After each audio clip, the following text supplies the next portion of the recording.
আসসালামু আলাইকুম everyone, welcome back to my channel. আশা করি সবাই ভালো আছেন, সুস্থ আছেন। আমি আল্লাহর রহমতে ভালো আছি, সুস্থ আছি।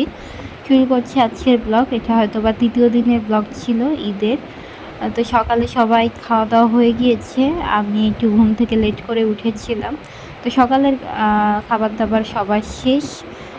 সকালে গরুর মাংস, খাসির মাংস এগুলো ছিল, এগুলোই গরম করে খেয়েছে সবাই। দুপুরেও এগুলোই আছে। এখন দুপুরবেলার জন্য একটু ভুড়ি রান্না করতেছে। এই ভুড়িটা গত 2-3 দিন তো জাল করা হয়েছিল, আজকে সেটা ফাইনালি মশলা সব কিছু দিয়ে রান্না করা হচ্ছে। তো এই ভুড়ি আমার সবথেকে বেশি পছন্দের। কুরবানি ঈদ আসলে আমি এই ভুড়ি খাওয়ার জন্য খুব এক্সাইটেড থাকি। মনে চাই যে যেদিন মানে ঈদ হইলো ওই দিনই খেয়ে ফেলি, কিন্তু সেটা তো আর ভাল লাগবে না। এটা আরও 2-3 দিন ভাজা ভাজা করলে তখন বেশি ভাল লাগবে। আমি এমনি সময়েও বাসায় ভুড়ি আনতে বলি, আমরা খাই। অনেক সময় ভুড়ির মধ্যে আলু দিয়েও মজা লাগে। বেশিরভাগ সময় এমনিই খাওয়া হয়। তো আজকে রান্না করলে এই ভুড়িটা এখন 2-3 দিন ভেজে ভেজে আরও কড়া করে রান্না করলে তখন ভালো লাগবে।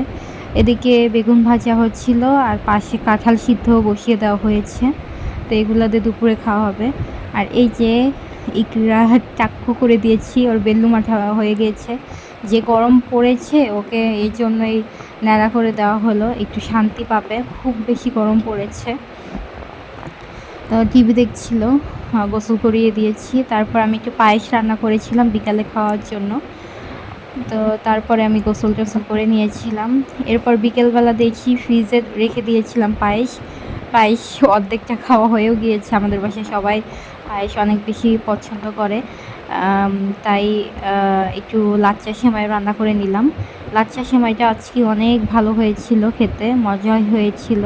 কারণ সেমাইটা আমি একদম অনেকগুলা ঘি দিয়ে ভেজে তারপরে দুধ ঘন করে রান্না করেছিলাম। এর মধ্যে তো বাদাম কিশমিশ এগুলো দিয়েছিলাম। তারপর মাংস ছিল, একটু মাংসও নিয়ে নিয়েছি। আর লুচি ভেজেছি। লুচিটা এর আগের দিন তো খাওয়া হয়েছিল, আজকেও অনেকগুলো ভেজেছিলাম, সবাই খেয়েছে। তো এগুলাই বিকালে নাস্তায় ছিল। তারপর সন্ধ্যার পরে এখানে 1 কার্টুন লিচু আনা হয়েছে। তো এখান থেকে কিছুটা লিচু আমরা রেখে দেবো, আর বাকিটা হচ্ছে ইকরা দাদু ঢাকায় যাবে, তখন সাথে করে নিয়ে যাবে। আমি বলেছিলাম এতগুলো লিচু মানে নিয়ে যাওয়ার কোনো মানেই হয় না, কারণ নষ্ট হয়ে যাবে, ওখানে কিনে খেলেই হবে। তো ইকরা দেখলাম যে এবছর তো প্রথম লিচু ওর মুখে দিলাম, লিচু পছন্দ করে না। একটা লিচু প্রপার খায় নাই, মুখেই দেয় না।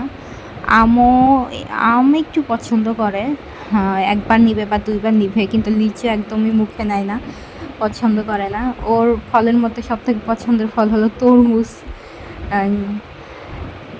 আর হচ্ছে এই যে ইকাকে দেখতে পাচ্ছেন, ও বিস্কিট খাচ্ছে। একসময় আমার খুব পছন্দের একটা বিস্কিট ছিল, ফিট বিস্কিট।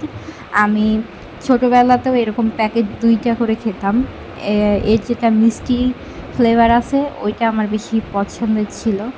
তো এই গরমের মধ্যে বাচ্চাদের আসলে ভালো পোশাকও আমি পরাতে পারছি না। অনেকগুলো জামা কাপড় নিয়ে আসছি, একটাও পরাতে পারছি না, শুধু স্যান্ডেল গেঞ্জি, তারপরে এই গেঞ্জি ওই গেঞ্জি এগুলোই পরিয়ে রাখতে হচ্ছে। তো ওই গেঞ্জি পরিয়ে দিয়েছিলাম, ওটা পরিয়েও দেখি গা ঘেমে যাচ্ছে, তাই এই স্যান্ডেল গেঞ্জিটাই পরিয়ে দিলাম। ইকরা বেল্লু মাথা করার সময় অনেক বেশি এখন কান্নাকাটি করে। ওকে অর্ধেক মাথা ন্যাড়া করার পরে ঘুমিয়ে দিয়ে তারপর বাকিটা ন্যাড়া করতে হয়েছে। একদমই মাথায় হাত দিতে দিচ্ছিল না, মাথার মধ্যে একটু র্যাশও হয়েছে। তো এই ছিল আজকের ব্লগ। আল্লাহ হাফেজ।